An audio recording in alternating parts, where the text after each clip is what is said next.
and mind models. So it's the Blair Dunkley experience one more time, using mind models. And on the Blair Dunkley experience, we help entrepreneurs looking to make small breakthroughs by shifting their mind incrementally, and just small shifts in thinking using mind models, which enable them to gain the clarity needed to accomplish their goals faster and more easily. And that is coming through so clear, so quickly. It's amazing. We did, today is my busiest day of the week, usually. Starts early in the morning at 8:30 or 8 o'clock, I should say, with clients, and goes right through to now. So it's a very full day, but we had some massive breakthroughs on mind models. And I do them on a bunch of different ways. So one of the ways is I use them for coaching. So that's how come we have a thing called Mind Model Coach Training, which some of the people here have signed up for, which we're going to be doing in March and April, 4 days. March and May. March and May, right, thank you. Last 4 days of March, and starting on May 2nd through 5th here in Edmonton, Alberta, Canada, where we're going to be doing 8 days of training to certify people as mind model coaches. Takes an exam as well too. So it's not just show up and get a piece of paper. That's not how it works. It actually has to be, competencies have to be learned. But mind models, what are mind models? Well, you know what? I'm going to turn this over to people like Rebecca and John and ask you guys. So what are mind models? And maybe Trevor too, but you guys first. Mind models are repeatable, duplicatable, and transferable things to get you so that you are resourceful in your life and overcoming challenges in business and pretty much everything else that you come in up against. Yeah. So they're identifiable, repeatable, and duplicatable, right? Yep. Okay. So those are the 3 criteria that you need to have mind models. John, what would you like to add to that? I'm finding, as I try to describe them to people, it's easier to say what they're not than what they are. But well, do that. That's useful sometimes. Yeah. Thought structures, as far as a short phrase, is the one that I've kind of latched onto, because they really are a little framework or structure. They're not mindset. They're not really tools. They're ways of thinking or approaching a situation. They are. And basically, they're built on sticky behaviors. And sticky behaviors are things that we do naturally, subconsciously. Go ahead, Scott, say it. You got the hand gesture going. And you're not doing the Macarena. They stack. Mind models stack. So you stack one on top of the other. Exactly. You hear me? Absolutely. Yep, I can hear you. Perfect. Thank you. It's mind model stack. Are there stackable behaviors? They're stackable thought frameworks that enable you to adjust yourself literally on the fly. And that makes them rather remarkable, because you can literally have pieces of information that you can start taking a look at how this thought process works. And you can listen to it and you can hear the content of what somebody's saying. And on the other hand, you can also start listening to their process of literally on the fly, listening to how somebody thinks. I personally thought that was really cool. I thought that was done before. It hasn't been done before that I can find, so that you have these thought frameworks that actually work to cause you to be able to identify. Name and label is one of the mind models. It's called naming and labeling. And name and label how people are thinking on the fly with these simple thought frameworks. And they're I don't know if you've ever heard of anybody designing computer programs, but they have a stage called wireframing. And you do that, right, Scott? It's called wireframing, right? And so tell me what wireframing is to you, because you do this. Well, wireframing allows you to set out different lines of code and direction so that you can put big thoughts, break them down into smaller thoughts, and allow you to draw the redundancies and the correlations between all of the pieces of the big puzzle. How's that? That's really good, because that's what wireframing does with mind models. Mind models act as a wireframe so that you can take very big, very large, complex issues and bring them down to really simple step-by-step structures so that they're identifiable, repeatable, and duplicatable, as Rebecca shared initially. And that's how it all fits in. So, Alan, you don't have your camera up and your mic is not opened up. Hopefully you're in a place where you can, it's not too noisy. So if you care to, take your mic off mute, and so we can have a conversation at will, and you can jump on easily. That's what being a panelist is all about. Oh, I didn't even know that I had Alan as a panelist. Yeah, somehow he jumped on. I might have accidentally promoted. Alan, if you could let us know if you weren't meant to be a panelist, and I can demote you to attendee. Okay. Just in the chat area, if you just hit the chat bubble down at the bottom of your screen, that would be super. Okay, so basically, we're moving forward here with another one of, hey, Trevor, I was going to also pick on you. Sorry, I forgot to. So how would you sum up what mind models are for people out there? Just to, I guess, taking into account what everybody else already said, I would maybe go with behavior, like it's a behavior pattern, like successful behavior patterns that have been proven to work. I'm saying behavior because it's got that external piece. Some of it starts in the mind, but it's always external if you actually go through it properly. So, yeah, successful behavior patterns that are known to simplify things and get predictable results. Exactly. I'm probably thinking, should I give them a little bit about the research that was done and how they came to be? Sure. Oh, yeah. Okay, Scott's really nodding his head. That's what I'm looking for. Good job, panelist. Good job, Scott. Okay, so some of the background here is in 1967 to 72, the government of Canada had a 5-year research project and spent $42 million on research. Now, they did it in the area of what's called life skills. Life skills was coping, problem solving, and success behaviors. And they've defined 362 of those. That's interesting and was fascinating. The research project was extended for 2 years. It was a 3-year initially, but they were having really good success with it. So they wound up extending it for 2 years. Even though it was extended for 2 years, they did a couple of things. Number one, they trained people to become life skills coaches and life skills coach trainers, which I became one of those eventually down the line. My mom was actually the person who went away to take the original 12 for it's like 12 disciples from across Canada, and she was one of the 12 people that they trained to spread the word, as it were, as the project was winding down. The other thing that happened was we started commercializing it, and we were one of 2 groups in Canada, and the largest and the major group here that out of Life Skills Training Center, which became Life Skills Colleges. We wound up doing ongoing research because we found that although the coach training was great for the students, the coach training did not take into account, and they didn't do research on how it would impact the coaches and how difficult, how stressful, what would happen. They just figured out how to train the coaches to be able to get the training down to the students. We spent a lot of time and effort really figuring this out, and we were Life Skills Colleges went into the mental health field. It really worked super well, but at our peak we had about 1,000 students, with 800 of them being potentially suicidal.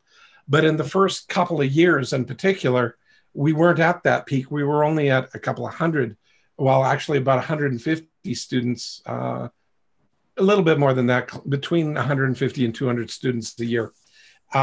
But the weird part was that we were losing a coach every 2 groups they did. And by the way, they had to do 2 groups in order to get fully certified as a life skills coach. That was completed all their time and hours to get their practicum in and practical experience done. And then they'd actually quit on us. They'd go off and do something else. And we were talking to these people, and we found out very quickly that they were burning out. It was a very stressful place for them to be. And I was starting to get a bouncing baby ulcer as well. So I knew that very firsthand. All of that stuff was happening.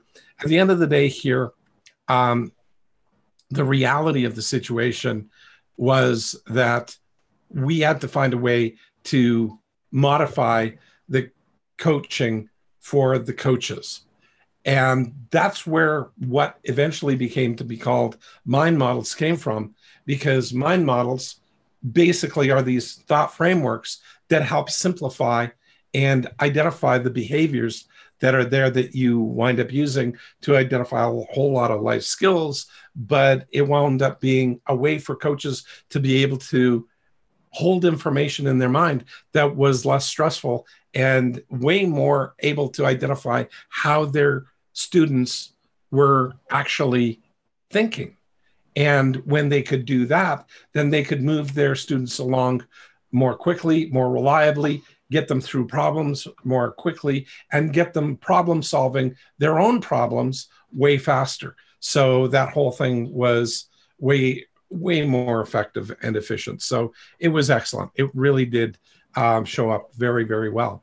Well, down the road, eventually I got to the point where one of my students that I taught some of the wiring your mind for what became wiring your mind for wealth mind models. I taught her, and she had a suicide pact with her brother. Her brother died and she survived. So in the 6 months after putting her through Life Skills College and some of my research on the mind models,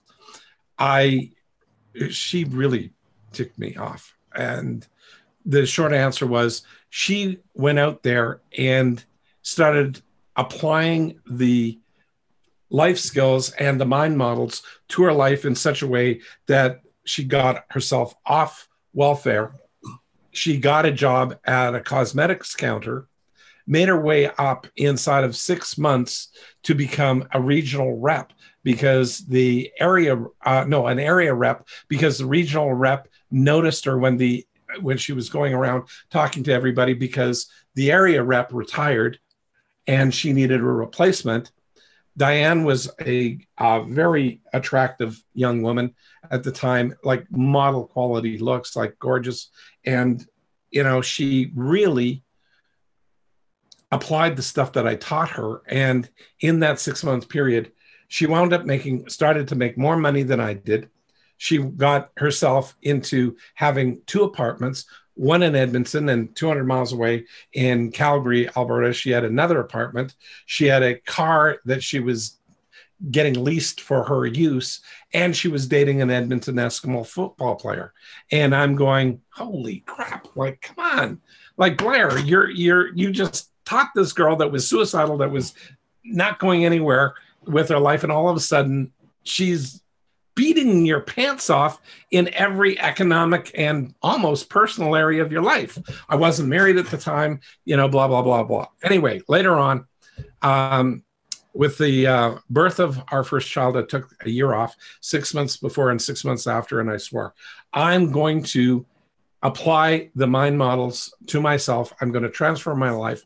I'm going to step back from life skills, and I'm going to start my own business, which was Results Now. Well, with that, by the way, Life Skills College was my own business as well. So it wasn't as though I didn't have that experience. I did, but I went, I can do better. So I went from making 42,000 net a year, about 60 gross. And I wound up going to making from 42,000, I made $147,000 in the next year. But I made that 147,000 by applying the mind models. But more importantly, I did it in 17 weeks. I didn't work 46 weeks out of the year to get that 42,000. I did it in 17 weeks. And that was mind-blowingly amazing because I did it relatively easily. I didn't kill myself doing it. And I had a lifestyle business that I could choose to move forward with. And it was exactly what I wanted, except for the fact that I was only working 17 weeks because I enjoy what I'm doing. That sucked. So mind models are these thought frameworks that are transferable. And when you transfer these over to other people, you can put them into other operations. And one of the things that I'm doing right now is we're offering a new program called Mind Model Coach Training, where we're placing these mind models into a process, which it's already been done, but it's a process flow where you can use them to much more quickly get people resourceful. Mind models are not designed to provide people solutions. Mind models are designed to be resourceful states that enable people to get resourceful so that they can solve problems, find their own solution uniquely, very, very quickly, and transform their life. And do that on an identifiable, repeatable, and duplicatable basis. So that's sort of the history of and background of mind models in a nutshell. And there was a lot of research and whatnot done on them. And I've got hours of stories on that, which I will not bore you with right this second, but it's interesting stuff. So that's sort of it in a nutshell. Did that do it sort of justice, you guys, Trevor? Yep. John, Scott, Rebecca? Yep. Makes sense? Okay, good. Okay, with that said, we are on to a new topic this week. By the way, for the last 6 weeks, we've been focusing on 10 beliefs that can make anybody highly successful. So that's the focus. But one of the ones that I love all of these, but this one is sort of a current favorite of mine, especially today, because I was sort of working on this piece numerous times with different client groups today. And understanding yourself and your strengths. So many people work at building on their weaknesses, like getting rid of their weaknesses. And one of the things that I've noticed is as we move deeper and deeper and deeper into the information age, working on your weaknesses no longer really works. Because at the end of the day, all you're going to be when you work on your weaknesses is you're going to have really strong weaknesses. And because they're still weaknesses, they're not your natural ability. They're not your natural gap. So you just become average at the worst things that you do. And you probably don't like doing those. So you're torturing yourself, doing the things that you really don't enjoy, and you're just average at it. And you put in all that work and you just get average, maybe slightly better than average. But for the most part, it's not that spectacular. But that's not what successful people do. Successful people repeatedly, well, if you can afford it, they hire out or they hire people to do the things that they're not good at, that are not their strengths, number one. And number two, they play at their strengths. They make their strengths stronger and they exercise those strengths over and over and over again to get their strengths as strong as they possibly can. And they're constantly growing that. And that's the thing that people forget. I was working with some salespeople earlier today, and it was interesting. I'm teaching them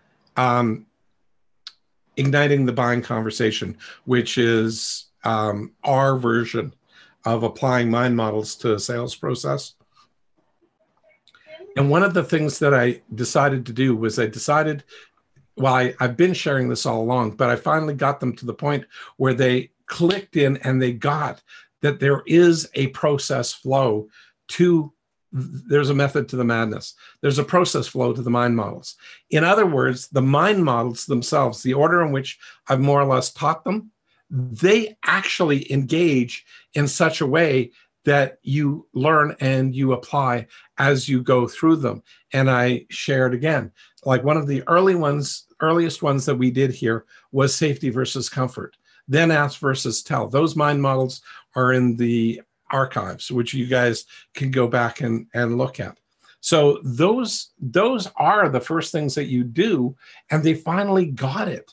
And it was amazing to be able to do that. But that they only got it because of this thing that I'm going to work on today. And this is number 6 out of 10 on those beliefs that you've got to get into your brain and work on. It's understanding yourself and your strengths. So the whole capabilities and areas for improvement that I shared earlier are the key area. This whole area is forced into finding knowledge and insight to challenge yourself to think about your strengths and to reach for more, to go beyond your strengths. Okay, I'm not going to finish the rest of this little blurb here. What I'm going to do is get down to the brass tacks, and I've got each of you, John, Rebecca, Scott, and Trevor, you guys, think of life experiences and how you look at them. And can you come up with an example of how either you've been working on weaknesses to get them better, and how that has been working for you? I'd like to hear that. Or also sharing on what have you done to work on your strengths and how are you leveraging that? And I'd like to work on with some of the other mind models I've already taught and start applying these thought models, these thought frameworks to you so that you can actually get your strengths even stronger. Are you guys game for that? Because that's really what today is all about. Yep. Sure. Okay, super. So who would like to go first? I'm feeling like I want to pick on John. Okay. Wow. This is, as I've been working with your material, this is one of those areas that I feel a gap in. And the biggest clue I think I've gotten is that is in trying to identify strengths, those things that just tend to come easy to us and we don't really think of as strengths are probably our strengths. You know, it's more Yes. that outward thing of what other people say. How do you do that so easily? That's a much better indicator to me, because I don't feel that strong in those things. They just seem like normal. Okay, so Rebecca, comments. Hey, Tim, you're sneaking in there on Rebecca. Okay, so Rebecca, so fill me in on your view of what John just said. Okay? So basically, things that come naturally is kind of what comes to my mind, right? You don't have to use a lot of brain power. It's already wired that way. It just moves through. It doesn't cause you a lot of necessary stress or resistance in your actions from an outward or an inward position is kind of what I got from what he said. Okay, now what I want you to do is think about what you just said, because you inferred another mind model that I was wanting somebody to nail down. John didn't exactly say it, but he talked about it. But I want to get these down to my task tonight is to attempt to get you guys more consciously aware of the mind models that you're actually using. As I said earlier on, these are built on sticky behaviors. I don't know if I gave you a good enough definition, but sticky behaviors are behaviors we're already doing subconsciously. Okay, and all we do is we name and label what those subconscious behaviors are, and we have more frequent access to doing them because they're now conscious. We can choose to do them. Okay, so, but we have to be able to start listening to these things, what people are talking about, and go, how do I hear that when they're talking? Because you named and labeled it. You did it. Intentionally?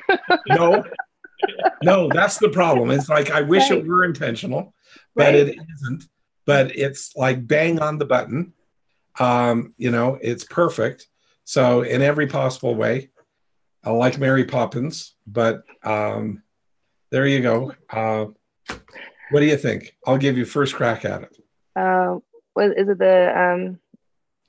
Oh, well, I said externally versus internally, so that's What is right. that? Evaluation of, yeah. It is, but it isn't. It's what? I said he's hopping in. He said something. What did you say? well, that is my biggest issue currently. Is it seems to come semi-natural, like just saying what I see. What did you just say though? External versus internal. Right. Is what That's a mind model that we've covered in this stuff. Okay, external versus put internal. It into a question mark. Just external versus internal. Yes, that's it. And I gave you 2 thumbs up for it. Like, okay, so named and labeled. So what do you know about external versus internal in terms of John's story? What did he just confirm with that? That his strengths are externally verifiable by himself and others, right? Absolutely true. Like, I mean, that is freaking obvious when you say it, is it not? Okay, Scott, what do you notice? Like, again, you can either build on Rebecca's or find another point that's there that's also true. And Rebecca hinted at one, but I just kept her down to one mind model rather than... That's also true about what John said? Yeah, that's also true about what John said. Oh, go ahead, Scott. Trevor, no, okay. Okay, I guess it's me now. I was going to say confidence versus self-confidence. That is, yeah, 2 thumbs up for that one as well. But I wasn't going to go there. So I'll park you because that is actually, remember when Scott was talking about or did the hand movements of the Macarena stacking here? Yeah. The whole thing here is the stacking ability. One of the things that John started with was internal versus external. The next one is the one I'm going after. And then the result is confidence versus self-confidence. And well, I won't say anymore because for you, Trevor, I've probably given it away. But Rebecca did mention it as a hint. And Scott, do you have any ideas? And if anybody in the chat wants to chime in and throw things in the chat, what they think it might be, feel free. Yeah, you're trying to read in the chat. Oh. Jamie thinks it's judgment versus evaluation. And Scott, what do you think it is? I'm out of it. Okay. I don't listen well enough. Okay. Well, it is judgment versus evaluation. So Jamie, spot on. Okay. So think about it. We have to have things that are externally verifiable to be able to evaluate. It's judgment versus evaluation. Evaluation is always externally verifiable. Judgment is always only internally verifiable. So it's opinions and thoughts and stuff that is just your stuff. But evaluation is always externally verifiable, and it's always externally verifiable because their behaviors or they're observable. Okay, and only behaviors are actually observable. Okay, so Trevor, now we're on to you and yours. How do you want to? With confidence versus self-confidence? Yeah, build on that. So I brought that up because I saw him referring to it being easier to get that information from other people, which does speak to that internal versus external piece. Yep. But to me, it also was a potential flag for going for confidence instead of self-confidence and not getting that validation another way. That was kind of where I was going with it. I'm not sure if that's actually what you were getting at, but that is where I was going with it. What was John getting at? I think he was just getting at that it's easier for someone that's external from you to see it. How come? Because they are external to you, that you can't. Partially, you don't have a mirror that you can just look at yourself very easily all the time. Okay, John. Sorry. And he had also said that it's because it comes naturally, so it's something you don't think about too much. I think he said something along those lines. So other people could pick up on it quite easily, whereas you might not think about it at all. Exactly. And what happens? Well, John, what did you not say, but what were you inferring when you were saying how natural your strengths are? Well, I think I was inferring that I tend to undervalue them. Absolutely. That's definitely a pattern I've got. Yeah. And how come? What causes you to undervalue them? And sometimes not just undervalue, but devalue. Correct. What causes that? Yeah. That feels like a blind spot to me. The confidence versus self-confidence is my model for me to understand. But I think, golly,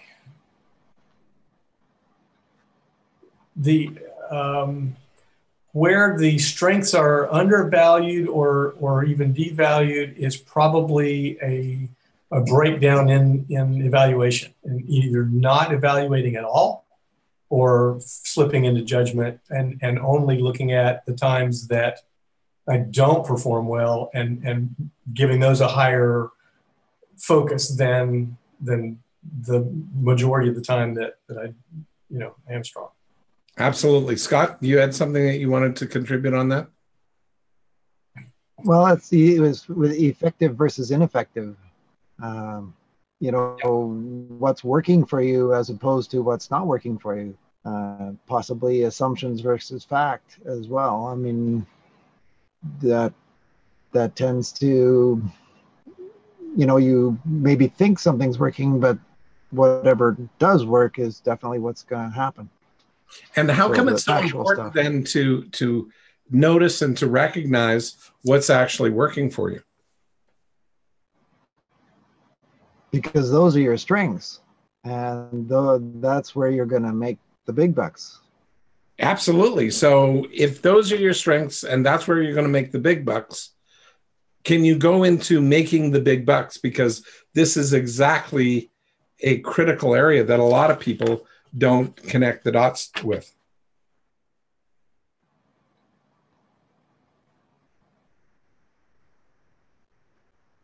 I've already connected some dots. You have. You did really well. I just was hoping you could take it a little further. Are you still trying to get us to show how this connects from evaluation versus judgment into self-confidence versus Yes, confidence? I am. Okay. And from self-confidence into where Scott was alluding to, and I don't want to give that one away yet. Okay. Well, I had some further thoughts on okay, go for it. The evaluation versus judgment and how that plays into the confidence versus self-confidence. So I think what John said was right on the ball about how, and you gave him the thumbs up, how it's switching into judgment or not evaluating. Yep. And I saw the connection after that. So if that's what's happening and you're slipping into a judgment or you're not evaluating, then you're susceptible to just going on the confidence that's around you instead of building self-confidence, because it's going to be based on what other people say. If you're not evaluating yourself and you're either judging yourself or letting other people judge you, then you're susceptible to just going into confidence instead of self-confidence. So do you want to define confidence versus self-confidence? Oh, sure. So self-confidence is your own successful use of skills, attitudes, and behaviors and identifying them, whereas confidence is other people's assessment of your successful use of skills, attitudes, and behaviors. So one is owned by you and the other one is just the people around you. So if you don't build your own self-confidence by evaluating yourself, then you're susceptible to just what other people think, and your self-esteem and everything can be affected by that. Exactly. Like it goes up and down like a yo-yo. When people say, hey, great job, you feel great. And when you say, wow, geez, you really screwed up there, crash and burn. Like you're a bit of a yo-yo. John, you were smiling. You're muted, John. Thank you. Yeah. It's not only a yo-yo. It's almost like you're an airplane flying with that's running out of fuel or something, because every time you get that confidence, that boost from someone else, it's like you're flying, smooth and level, and then there's this vacuum. If you're not getting a steady stream of it, you just don't feel like you're on quicksand. Yeah, like everything starts collapsing. And so it can lead to a neediness. Exactly. And that whole thought structure of working off judgment winds up creating that quicksand in the mind where you never feel safe.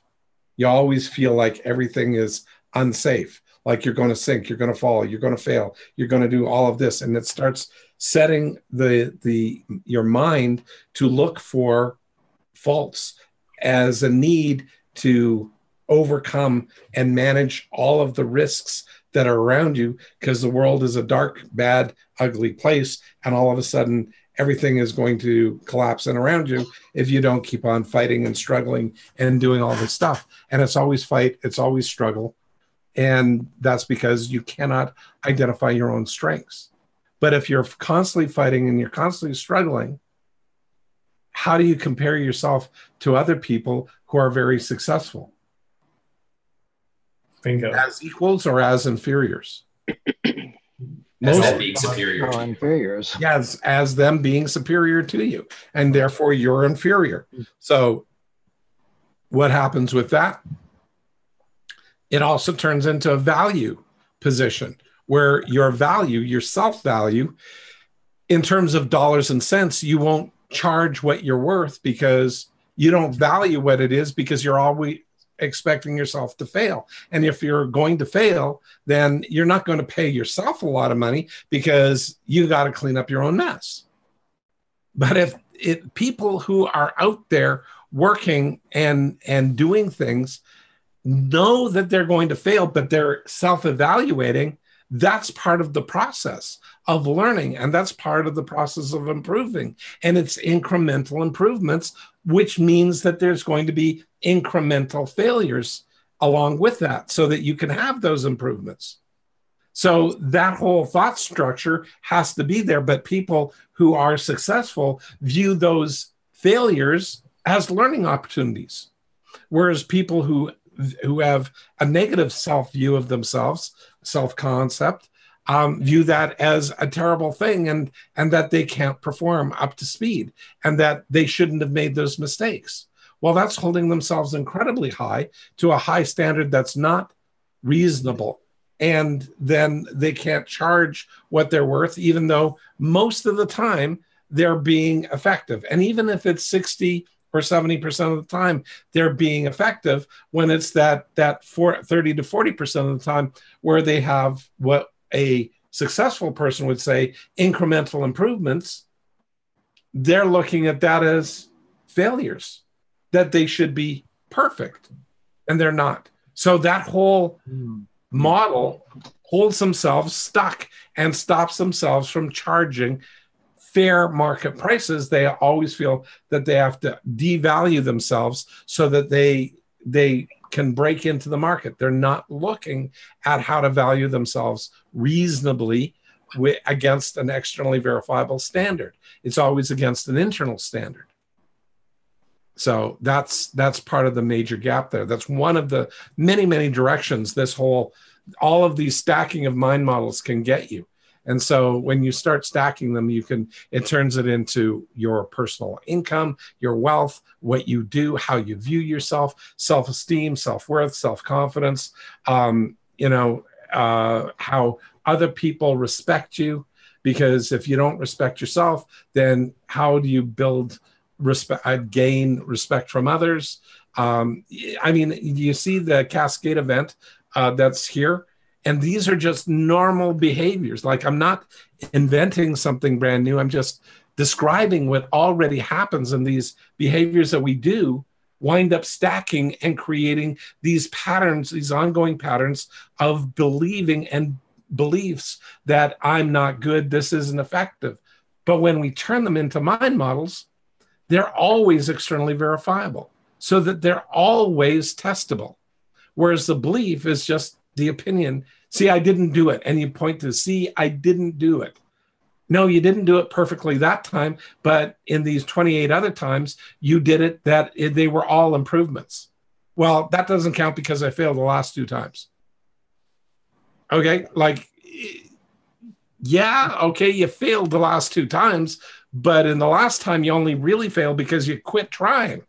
But in all the other 28 attempts, you actually were succeeding and you kept trying because you went, okay, that was easy. That was easy. Now it's hard because now you're doing it and it's now difficult. And now you actually have to work for it because you had made enough of those mistakes earlier in your life to be able to figure out the pattern that it's easy. And success isn't always easy, but the early stages of success don't have to be difficult. They don't have to be easy either. They can be difficult. They can be easy. They are what they are because we have to solve a problem and move ahead and move on to the next problem. The funny thing is, happiness doesn't occur unless we have a problem to resolve. Think about that. Happiness does not occur in our lives unless we have a problem to resolve. That reminds me of like success is not a destiny. 2 seconds, Trevor. What was that, Scott? Say again, Scott. Happiness is when you solve the problem. Right. We get this. Is when you solve the problem. Right. Happiness occurs when we solve the problem. Okay, so if we have no problems in our lives, we are okay and sort of neutral okay. But if we have prolonged periods where we don't have problems in our lives, most people will start making problems in their lives so that they have something to resolve. Okay, number 1.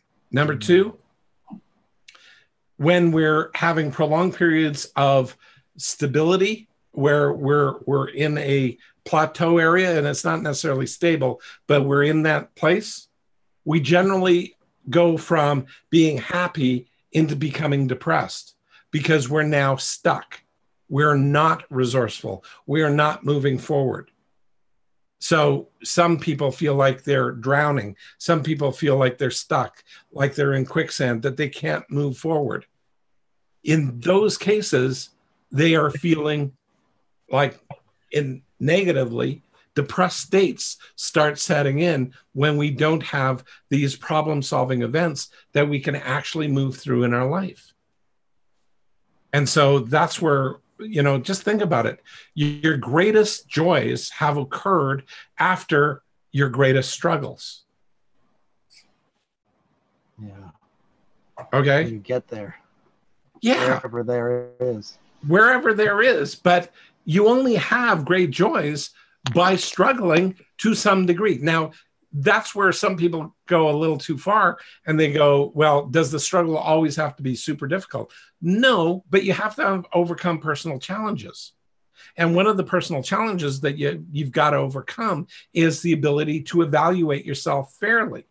And when you start evaluating yourself fairly, you start seeing these incremental challenges that you're overcoming, and your happiness goes up without the depression creeping up as well. Because if we do it out of judgment, and even if we're successfully judging ourselves and going, okay, I'm not that good here. Okay, I got better. Okay, see, I have the opinion I can do it. My ego goes up. Well, now I have another problem, and my ego goes up again because I start having it. Well, the problem is I've got this baseline that I've always kept in my mind, so that if I go up and I fail at this point, see, I wasn't very good, and it tends to snap back. How come? Because we're challenged. We're capable of now solving this and getting this one up, doing the next one, getting this up, and getting this up, and getting this up. And we go through these cycles over and over and over again. I don't know. The best way to describe it is with the girlfriend-boyfriend issue back in the day. Like, I'm a little gray now, a lot gray down here. Life is, I'm getting older and hopefully to some degree wiser. But at the end of the day, when I was dating way back in my 20s, early 20s especially, I went through 4 different girlfriends. And frankly, I cannot really remember their names because they were four copies of the same girl. You know, I would date the same woman over and over and over again. The face would change, but the problems and everything else really didn't change. So I was attracting the same issues to me. And those are so common. And I don't know if Rebecca's laughing because she recognizes that or it's something. I recognize that in somebody else that's next to me. Oh, okay. Okay. So, I mean, and that is something that is so incredibly frequent in people's lives, but that's because they're making judgments and they're not evaluating, and they're really not evaluating their own strengths. Okay. And that part of it is crucial, because if you identify what your strengths are, and if you identify what is not working in that relationship, and you figure out what you do like about elements of that relationship, you got to know what you want to have in a relationship and what you don't want to have, and start figuring out what do I want more of, and figure out other things so that you can not keep on going after the things you don't want. Unfortunately, in relationships, people learn this lesson because they eventually learn to name and label what they don't want. The problem with that is it usually takes a few more attempts before they name and label what they want. And that's the weird part of it. Like, if you're not going after what you want, you'll get more of what you don't want, because most people know very clearly what they don't want. But your brain will go after what you don't want. Now, Tim's laughing a good chuckle as well. Okay, a hard chuckle. So, and it's so much of human behavior. It is just, there's got to be a story there. But there's somebody else there, so I'll leave it alone. Okay. So unless you guys really want to say something. Do you want us to share, Blair? Yeah, if you don't mind. Yeah, go for it. I was going to say, the whole thing that you're saying was like a replay of his past life before we met and my past life before we met. It was spot on, like every category. Like, you expect to get a different copy of the same copy because you're, again, focusing on what you know, judging, right? Yep. And you have certainty that this is going to work this time. Yep. There's no clarity involved. And so it just is one of those things that progresses, you know? And it just repeats. It is the wheel that does not end until you choose to step off of it by, again, evaluating it. Exactly. And most people get lucky at some point and they evaluate, they step off, and then what happens is the 7-year itch kicks in, and all of a sudden they're tired of, they haven't locked in evaluation, but they still have judgment pretty much locked in as their core behavior that they use. They haven't consciously got the evaluation down. They got lucky and evaluated, but they blended this whole idea of judgment and evaluation and turned it into a big mush. And then what tends to happen is evaluation slides out and they're left with more judgment, and they go back into judgment and prove to themselves that that situation doesn't work. Or they learn mind models and start creating they're increasing their evaluation skills and start recognizing what is working, what does work, well, in this case, like, what do I love about somebody, and what do I like about somebody, and share that information and start going, I want to build on those positive behaviors and see what happens to the negative ones. The negative ones tend to minimize because you're reinforcing the positive ones. It's very weird that way, but that's strange how the human brain operates. It's what you focus on and what you repeat tends to grow. Well, that's called a habit. Go ahead, Rebecca. And saying that's exactly what we're talking about tonight, right? Focusing on our strengths, because it's a habit that we choose to, and it's a choice, right? It's not decide. It's a choice to pursue and to have more of in our life because it's working, it's evaluative, it's effective. And so we continue on that path instead of judging and having certainty that this other way is, or somebody else's confidence, perceived confidence in you certain that that's the way it is, instead of having self-confidence because you've evaluated and moved through with clarity. Sorry, positive judgment. He got distracted. Yeah, what you said is bang on. I'm just reading John's comments there. Sorry, there.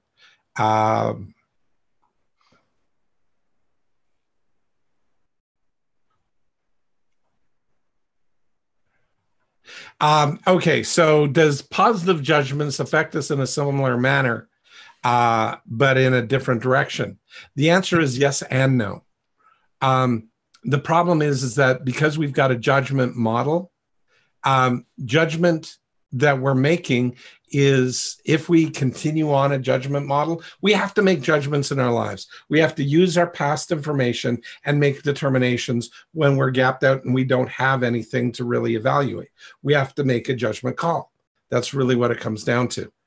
But at the end of the day, if we're constantly making positive judgments about ourselves, that's great. But as I shared before, with those positive judgments, they can snap back to the beginning part again, because it's just a judgment, because there is no real foundation for what we've evaluated, and we can't test it externally.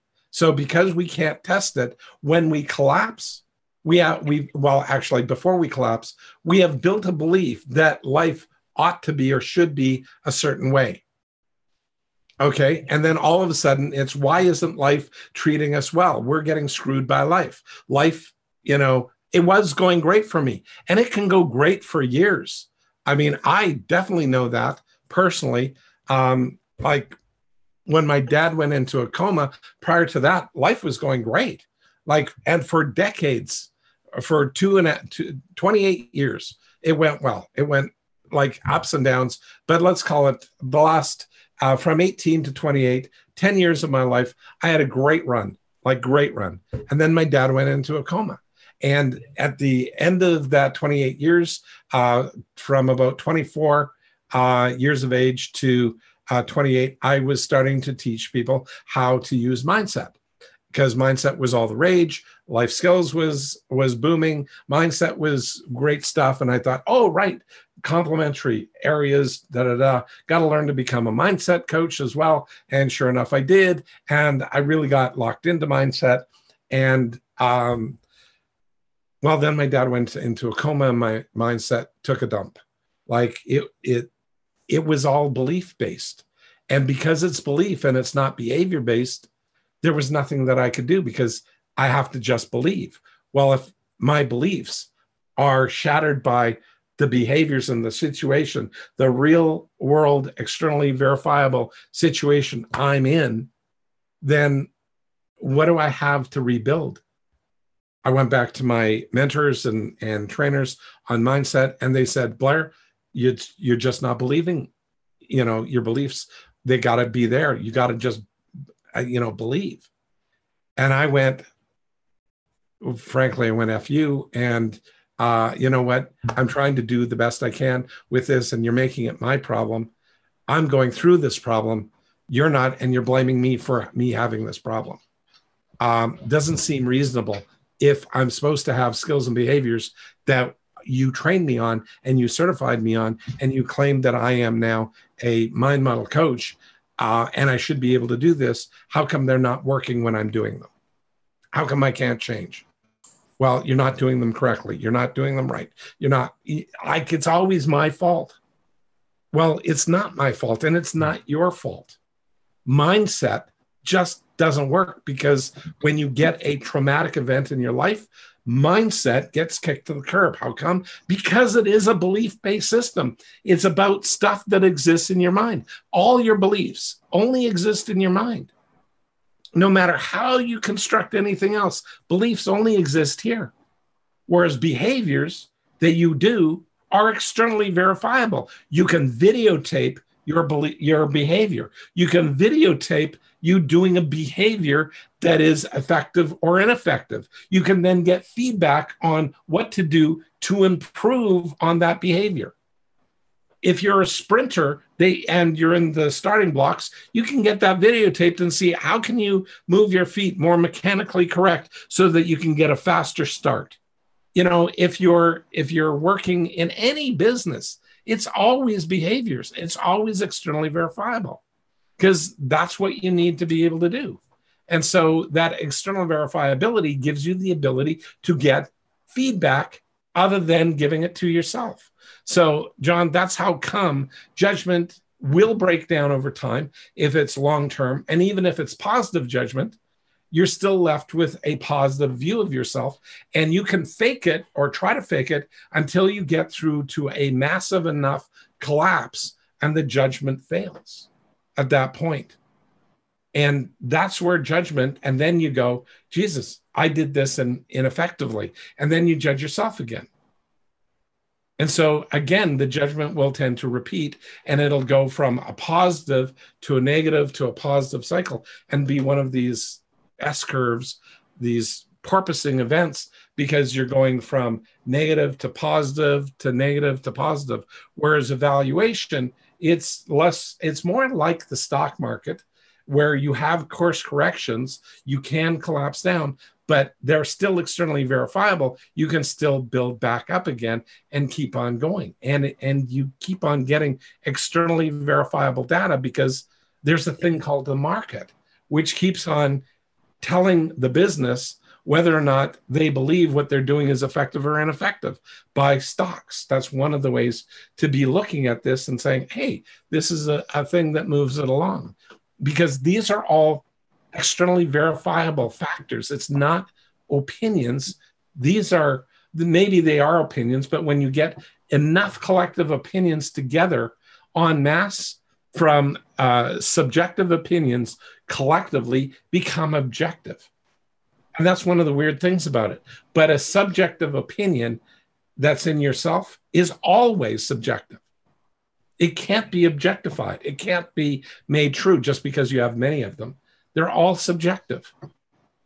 But when you collect the averages of a market, you have a market. And that market is giving its opinion and judgment, but collectively, it's not a judgment anymore. It's literally an evaluation. So it winds up going out there, and it is trackable. It is verifiable.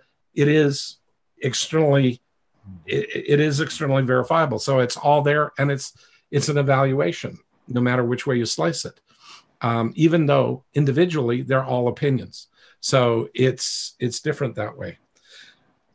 So, Blair, yeah, go ahead. When you're talking about positive judgment, what's coming to mind for me is it's almost like a snapshot. I mean, it's a framework, but it's fixed, versus evaluation, which is kind of a series of things that one compares to the other, which compares to the next, and so. Great argument for that. Yes, completely agree. Because judgments tend to be held on to a lot longer than evaluations. Evaluations tend to be repeated. At least when I'm teaching them in my client companies, evaluations are done on a daily, if not hourly basis, so that we can stay current with where things are. Because when we're doing email marketing, the market changes quickly, and we're looking at time of day issues and all of these things, and they're all testable. So if you're out there doing Facebook marketing, you can test all of these things out, and these are all evaluations that you can do. So it's sort of interesting that way. Okay. If mine is completely ineffective, how come so many people believe it, and how come people stand by the results they claim to have? Well, how come people stand by the results they claim to have? Because it's a claim. I mean, is it provable? Because the second that claim is provable, it's not a judgment. It might be called a judgment, but it's not functionally not here. It is an evaluation because it's identifiable, it's repeatable, and it's duplicatable. And so whether or not somebody is doing something that is making a claim about something, is it a judgment? It could be, but it could also be an evaluation, because if you can identify what the person is claiming, repeat it, basically it comes down to the scientific model, because it always comes down to that same ability to make it identifiable, repeatable, and duplicatable. And identifiable as naming and labeling it, repeatable as you get a similar result each time you do it, and duplicatable means that you can transfer the information to somebody else. That makes it duplicatable. It's like putting a piece of paper in the photocopier and getting it printed out. You can get multiple copies. It's duplicatable. And you can get that reliably. When you get that, you've got A, a mind model, and B, you've got something that's externally verifiable. It's not my opinion. It's just there. Now, it is semantics if we're saying, well, it's judgment or it's evaluation. Yeah, I would agree with anybody who says this is a semantical argument. It is. But when you apply the definitions that I've just given, it removes the semantics and just goes, no, that's an evaluation. This is a judgment. And that's where the difference is. The point is, most people don't get that level of clarity in their life. They don't figure out what is actually a judgment and what is actually an evaluation. And the behaviors to a judgment and the behaviors to an evaluation are not the same. And even if it's a positive judgment, because, well, good, like you're good. Well, what happens with good is, what do you expect will happen eventually? If you're good, what does that mean about you? Rebecca? You will be bad at some point. You will be bad at some point. So, the whole thing, it's there. So, that opposite thing is there. But if you have an evaluation and you put in the words effective and ineffective, is it about you, or is it about the behavior was effective or the behavior was ineffective? Which was it, Rebecca? It's the behavior. It's the behavior. It's not you. It's the behavior. It's sort of like, okay, before I got on the call, I had this shirt on. This is like a behavior. I can put the behavior on, or I can take the behavior off. Like, the choice is mine. It's like, I can change. It's not me. But if I'm good, then I'm also bad. And it's not my shirt. It's me that I'm relating to. That's 99.9% of the population relate to good and bad as them, not like, they don't relate to effective and ineffective as them. Like, I'm effective. Oh, I'm terribly ineffective. Some people will do that, but most people will relate to it as their behavior was ineffective. They haven't been trained. They haven't had an habituated language pattern of you're good, you're bad, you're right, you're wrong. Well, the school system perpetuates that model still today. So we've learned that we can be bad. We can learn that we can be good. We can learn that we are right or wrong. But effective and ineffective just don't have those stigmas attached, don't have those habituated social behaviors attached. And that enables us to have a clean start. It's like getting a do-over. It's like getting a Groundhog Day and saying, I get to do this day over again. And hey, I get to figure out what's effective and what's ineffective. And if you ever watch Groundhog Day and you watch it from the perspective of mind models and judgment versus evaluation, he starts out in judgment and turns into a guy that's evaluating all over the place. He turns out from a guy that's passing judgment on everybody else to somebody who's constantly evaluating and seeing how he can improve people's lives and his own life. And the problems that he can resolve and feel good about it and get acknowledged indirectly, but he gets acknowledged for doing good because he's now evaluating. Where he wasn't doing that before, it was all judgment. That's the power of this stuff, where you start seeing the difference and the transformation from judgment to evaluation. It's very positive. It's very, very powerful. And all of a sudden, your arguments last a lot, not as long as they used to. So they shorten up. Yes, tongue-tied again. But that's okay. It comes with the territory of talking too much. So... Anyway, With that, was there any other comments on today's topic? Now, that was basically, well, there is one. I mean, never allowing yourself to become, if you are constantly judging yourself, most people will keep themselves on their toes and never allow themselves to become too comfortable. So you can't ever get to the point of having a real win. Whereas, as I said before, if you think about this, when you solve a problem and you have that experience of happiness from solving a problem, it is short-lived, it is not permanent, but it is real. And you have that memory to go back to, as opposed to the times where you've tried to pump yourself up and prove to yourself that you're good by telling yourself, I'm good, I'm good, I'm good, I'm good. And it just feels hollow inside. And those are some of the experiences I felt by trying to do, like sometimes, like, I found a set of things that cause visualizations, storyboards, affirmations. They work under specific criteria. But most people go out there and are not taught what those criteria are. And even if they are taught it, they don't put those criteria in their lives first.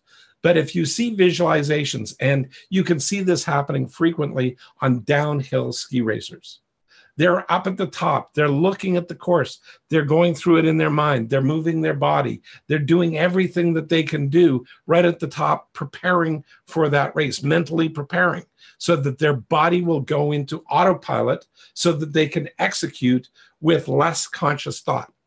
It's a powerful tool.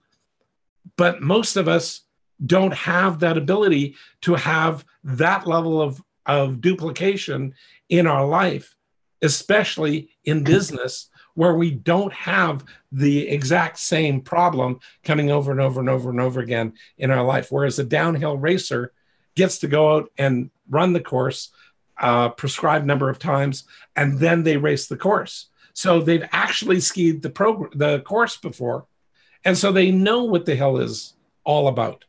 So they don't know the exact nuances of that day, that moment, but they know the nuances of the hill, and they know the nuances of the course because they've skied it, and they get to repeat that. And that's a rare situation where visualization actually has been proven to work. But that's not life. Life doesn't give us that kind of It's not a set hill to go down. Yeah, it doesn't give us a ski hill to go down. We get pushed off a cliff and we got to find a way to climb back up. That's what we get. So these are very different ways of taking a look at it. Is it a very gray line of judgment versus evaluation when it comes down to self-confidence versus confidence? I would argue no, John, it's not a very gray line. It is a very clear line. If a person has self-confidence, they know what they know. They know when they did things that are effective, and they've been able to create identifiable, repeatable, and duplicatable models around that level of self-confidence. I mean, Rebecca, Tim, you guys have told me stories of your relationship, and that seems to have given you guys a sense of self-confidence in your relationship. Correct me if I'm wrong here, Rebecca. You're correct. Okay, and how that has strengthened the relationship on a predictable basis, correct? Correct. Okay, so can you fill us in with anything along that line? Because of the last comment there, is it a gray line for you? Is judgment a gray line, thin line, or a pretty clear line between judgment and evaluation? It's very clear because, I mean, if you're talking specifically in a relationship setting, right? You've always got, if you're judging, you've got somebody who's trying to prove a position instead of trying to really figure out what is the root cause of what's going on and how might we overcome it and fix it, which is the evaluation piece. Like, what behaviors are not effective that we need to look at, right? And tweak and course correct. And that doesn't matter if it's business or personal or with your kids. We use this with my 6-year-old. So for me, it's very, very concrete and clear. Excellent. Yeah, no, that's, I find the same thing. To me, it's very concrete and clear, because when I forget to use a mind model, I get into problems. Like I forget to, okay, so I get into proving and positioning, and I forget about getting curious. Well, I don't care whether or not I'm actually claiming to be in evaluation. I'm actually in judgment, because I can put all the words to, no, this is evaluation, this is externally verifiable, and blah, blah, blah, blah, blah. But I'm proving and positioning. And where does proving and positioning come from? Inside of me. So I'm the schmuck that's trying to convince other people I'm right, they're wrong, I'm good, they're bad. Like, it's all gets back into that thing. And if I am not saying those words, I'm certainly causing individuals to feel that way. And if I smarten up for just 2 seconds and I get myself curious, then the line becomes crystal clear again. And the evaluation kicks in and judgment goes out the window. For some weird reason, the byproduct of evaluation tends to be clarity. And asking questions. The byproduct of evaluation also tends to be calmness. You know? Sorry, what was that, Tim? Do you notice that you tend to, what? Go ahead. I had it on. Oh, sorry. Go ahead. He was talking about Tim, his comments. He was actually just saying something when you're talking about the line between things. He went back to your analogy of the ski hill. Good. They can't hear me. Oh, yeah, we can. Sort of can. Yeah, we can. I was just trying to. I was just saying how with the ski hill, your analogy of the ski hill, and being able to kind of see down the course, with not being able to run the hill, so to speak, is more like mindset. And whereas with mind models, we actually kind of have that way to see the course and to be able to work through it. That's all. That's actually a very profound way of looking at it. I do agree with that, because what you do is you get tells. You get all of these things. You know what is more probably going to be effective for you and what's going to more probably be less effective for you. So if you go towards judgment and you apply that, it's more likely, not guaranteed, but more likely that you're going to have problems with it. Whereas evaluation, you're probably going to have less problems with it, and your life will go smoother. So right. These are all high probability. They're not the absolute slam dunk, boom, this is the way it is. This is higher probability. This is more likely going to be effective. Okay, and I'd rather play those odds any day. So maybe it's not as final line as I'm saying. It feels fine to me. I've done it for quite a long time, so it feels more black and white, but it is a gray line, because it doesn't always work. There are situations where evaluations haven't worked for me and judgments have, but I've obviously also misread the information in front of me. So that I'm evaluating incorrectly. So technically, was it an evaluation? Well, short answer is no, it was really a judgment. So at the end of the day, I just didn't know the difference. So you've got to always be evaluating and looking at it. Okay. So Trevor, what did you pull from today's lesson? We got to wrap up here. Sure. I really like the part near the beginning when you got John to get started and just seeing how you connected internal versus external to then evaluation versus judgment, with the result being confidence versus self-confidence. I thought that was pretty cool. Excellent. Thank you. John, what worked for you? Oh, Trevor, 1 to 10. 8. Perfect. John.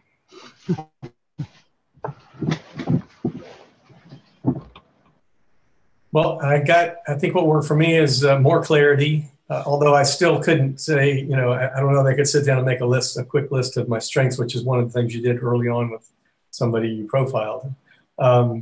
The interconnection of those three mind models that Trevor was talking about has, gotten me closer to a process, and that's kind of what I'm looking for. The stuff you were talking about was like you were just describing my life. So it was very. I'm looking forward to watching the replay because it was very very effective in that it was a good fit for me. Nice. So, a 10. Thank you. Scott, what worked for you today and what? Incremental wins. Interesting. Okay. That's the one that I'm taking back with me. Cool. And what does that mean to you? Incremental wins. It means you take your wins and evaluate them and see where those strengths are and carry on for the next one. Yeah. Now, don't forget to remember those wins and keep them. Like, one of the things that I used to describe this as is when you have those wins and they're evaluated and they are externally verifiable, it's like put them into an emotional piggy bank or a memory bank, if you will, where you keep those in a safe place. And as you have those wins and they're self-evaluated and they're truly externally verifiable, they become incredibly difficult for you to undermine yourself and for you to knock yourself back down to zero. But if they're judgments, you know that they were just your opinion in the first place. And now for some reason, life throws crap at you and your whole life breaks apart. And that means your thinking process was broken in the first place. And anything that you put in there that was judgment-based breaks right along with that piggy bank. And it sort of all goes up in smoke. Yeah. And that's the differentiator between effective evaluations and judgments that you view as right. Okay. So, okay. So, Stainless steel piggy bank. Yeah, it's the old steel piggy bank. 8. Yeah. Thank you. Rebecca and Timothy. A couple of things. I really liked bringing up the difference between judging your strengths versus evaluating them. I like your piggy bank thing that you just talked about.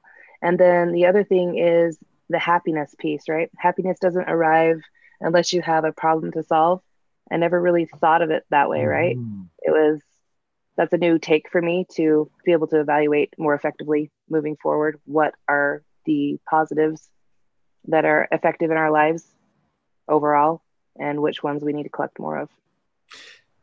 I'm going to build on that a little bit more because I want to show you a little trick that's really interesting. When you start evaluating every single night and you evaluate what worked for yourself that day, and you look at it and you go, that's an external evaluation. You can do it between the two of you, husband and wife, or by yourself. But so long as it's externally verifiable and you jot that down and it's not just your opinion, it is externally verifiable.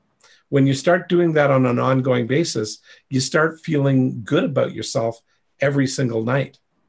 And you write down 2 or 3 of these things every night. You start building up this whole repertoire of what you've done that's effective. And especially if you're building a new way of viewing yourself, a new self-image, you start reviewing that every week and looking at what you did that worked for you. And you start recognizing, I'm actually evaluating, I'm slowing down my judgment, and I feel good about myself.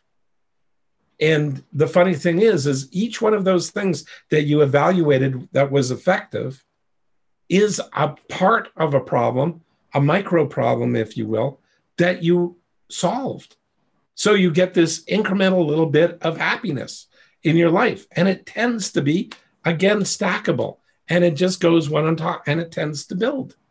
And so that's how come you have people out there that are successful that appear to be pretty successful and mostly happy most of the time. And they tend to recover from devastating blows faster. And that's one of the things that I've noticed since I've got out of mindset and belief is devastating blows don't impact me the way that they used to. They don't rip me apart and cause me to puddle in the shower thinking that life is incredibly unfair. I might think life is incredibly unfair, but I don't puddle in the shower, and I figure out, well, yes, that was unfair. However, what can I do to move forward and move on from that? Because I'm resilient. So anyway. Can I share something on that, yeah, Blair? Go ahead. So just recently, the whole mind model versus mindset piece of it for myself since Thanksgiving, we found out that my mom had cancer and she's undergone surgery. And the way that it affected me was a lot different than what I had originally thought that it might. And being able to work through those and apply what we're learning to that situation was very, very effective across the board. Wow. Yeah. Share that. Thank you. Yeah. I was just thinking of my mom's funeral and everything else. I didn't fall apart. Like, I was sad, but it didn't impact me the way that I had anticipated it might. So I get these kind of spin-off benefits from this. They're rather interesting. Anyway, that's it for tonight. If there's anybody that really wants to get profiled right now, I'll do one profile tonight. But other than that, we'll call it a wrap. If you raise your hand in the next minute or so, quickly, I will profile somebody. I'll start moving everybody else back to. Yeah. Okay. Thanks, guys. And by the way, have a Merry Christmas or a Happy Hanukkah or best of the season, whatever it is. I'm trying to be very PC here. So, and I dearly do love my Christmas tree. So I think it's a very nice, beautiful Christmas tree right there. Whoops, there we go. So there we are. Okay. Christmas at the Dunkleys. Okay. So we don't have any hands up yet. I think it's time to roll here because I am a little tired here, so I wouldn't mind just wrapping up. I would do it if somebody raised their hand. But thank you guys for coming out.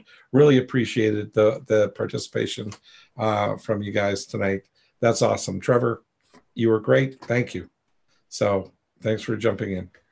Yeah, and I just wanted to remind you guys that we're not going to be doing this the next 2 weeks. Obviously, next week is Christmas, and then on January 1st, we're not doing that one either. So right. I just added a bunch of dates to the Zoom, but I'll probably delete those two just so that a bunch of emails don't go out. But we will see you guys in the new year. And if you have more, if this is your first time coming out and you want to learn more about mind models, go to rewiringthemind.com. Where you can purchase Blair's How to Rewire Your Mind for Wealth, which covers over 60 of his mind models in video sessions and through a workbook. You can pick that up for $4.97. So thanks for coming out, guys, and we will see you in a couple weeks.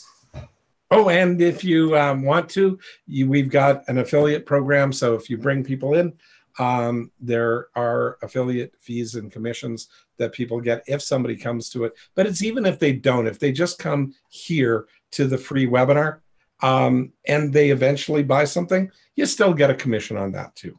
So it's a very forgiving process. You know, it's not a big forced sale, but it's just, that's it. That's what we're doing. Okay, guys, Merry Christmas. I feel like saying Merry Christmas to all and to all a good night. I have the beard for that line. All right, well, we'll end it there then. See you guys.